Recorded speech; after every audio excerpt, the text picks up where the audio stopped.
দুর্গাপুজোর অনুদান নিয়ে হিসাব দেয়নি কোন কোন পুজো কমিটি, বিস্তারিত তথ্য তলব কলকাতা হাইকোর্টের। যারা হিসাব দিচ্ছিলেন না তাদের বিষয়টা বিবেচনা করে দেখতে হবে পর্যবেক্ষণ বিচারপতি সুজয় পালের।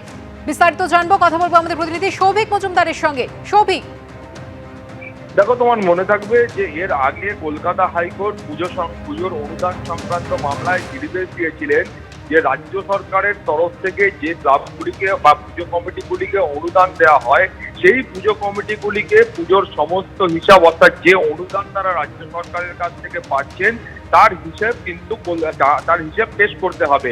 এবং এখানে যে নতুন করে যে আবেদন হয়েছে সেই মামলাতেও অভিযোগ করা হয়েছে যে ইতিমধ্যে একাধিক পুজো কমিটি যারা গতবারও অনুদান পেয়েছিলেন তারা ইউটিলাইজেশন সার্টিফিকেট সেটা সরকারের কাছে জমা দেননি বা সরকারের কাছে কোনো রকম হিসাব পেশ করেননি।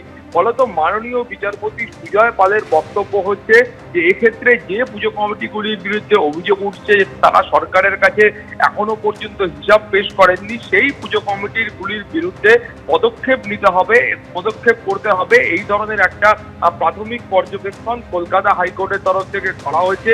তার পাশাপাশি বলা হয়েছে যে প্রয়োজনে এদের যে পুজো অনুদান রয়েছে সেই অনুদান বন্ধ করার বিষয়টা বিবেচনা করে দেখতে হবে। এই ধরনের একটা প্রাথমিক পর্যবেক্ষণ আজকে কলকাতা হাইকোর্টের তরফ থেকে করা হয়েছে। ফলে আগামী বুধবারের মধ্যে বিস্তারিত তথ্য কলকাতা হাইকোর্টে এলে তারপরে পরবর্তী পর্যায়ে নির্দেশ দেওয়া হবে।